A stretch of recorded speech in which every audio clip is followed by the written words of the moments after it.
Hello guys, welcome to my channel. Today we are going to see how to fix DaVinci Resolve Unsupported GPU Processing Mode error. Let's fix it guys. Method 1 is to update your graphics driver. To do this, for NVIDIA users, open the GeForce Experience. If you not have GeForce Experience installed in your PC, then check my video description for the download link.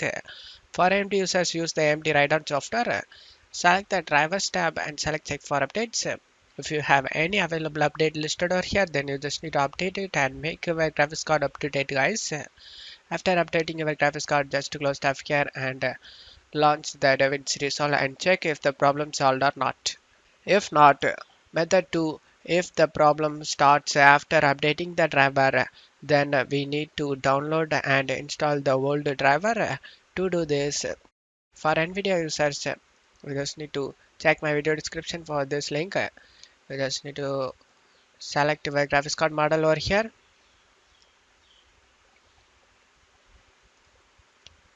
After selecting your graphics card model and operating system, we just need to select the find option.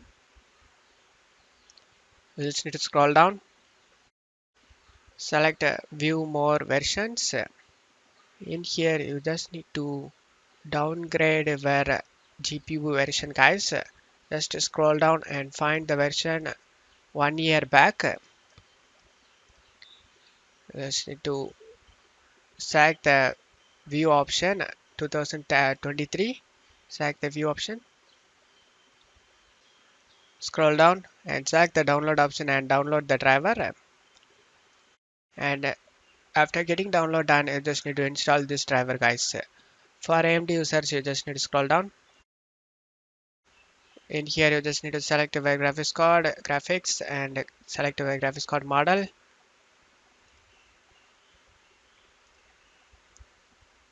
After selecting your graphics card model, select submit option. And in here, you just need to scroll down and select previous drivers option. Now you just need to expand depends on your operating system. And now you just need to find the version released on 2023. And now you just need to select the download option and download the driver guys. After getting download done, you just need to install this driver. After the installation done, your problem should be fixed. And that's it for today's video guys. Give me a like and subscribe. Thank you.